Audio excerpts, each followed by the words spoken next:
But one of the really sad things about this moment right now is that there are hundreds of you in this crowd who do not want your life to make a difference.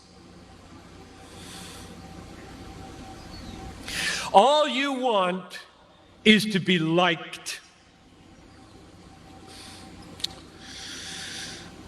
Maybe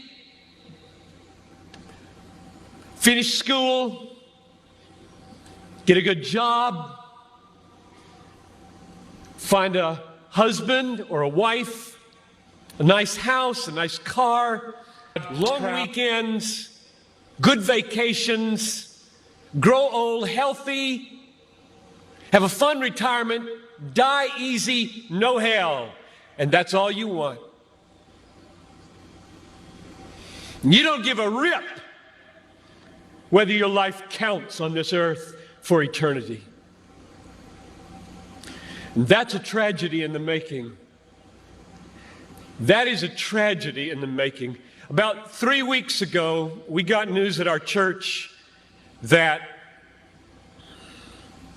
Ruby Eliason and Laura Edwards were killed in Cameroon. Ruby Eliason, over 80, single all her life,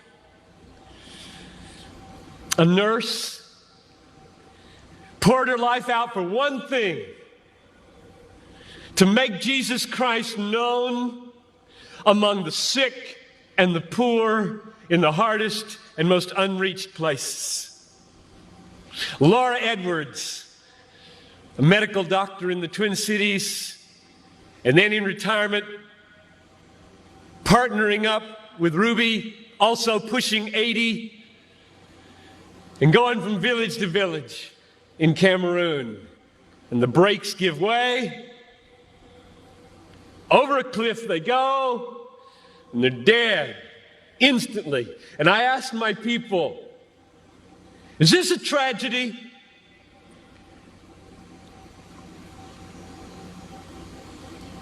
Two women in their 80s, almost, a whole life devoted to one idea: Jesus Christ magnified among the poor and the sick, in the hardest places. And 20 years after most of their American counterparts had begun to throw their lives away on trivialities in Florida and New Mexico, fly into eternity with a death in a moment. Is this a tragedy, I asked? It is not a tragedy. I'll read you what a tragedy is. I've got a little article here from Reader's Digest. You don't read Reader's Digest, I know that. But there is a generation who does. This is a tragedy. Title of the article: Start Now, Retire Early. February 1998. Bob and Penny took early retirement from their jobs in the Northeast 5 years ago when he was 59 and she was 51. Now they live in Punta Gorda, Florida, where they cruise on their 30-foot trawler, play softball, and collect shells. That's a tragedy. That's a tragedy, and there are people in this country that are spending billions of dollars to get you to buy it. And I get 40 minutes to plead with you, don't buy it. With all my heart, I plead with you, don't buy that dream. The American dream.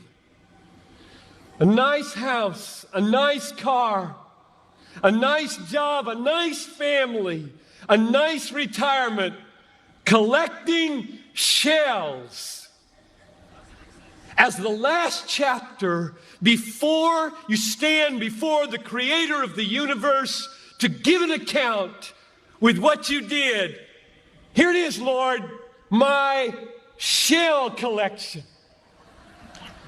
Look, Lord, my shell collection. And I've got a good swing. And look at my boat. God, look at my boat, God. Well, not for Ruby and not for Laura. Don't waste your life. Don't waste it.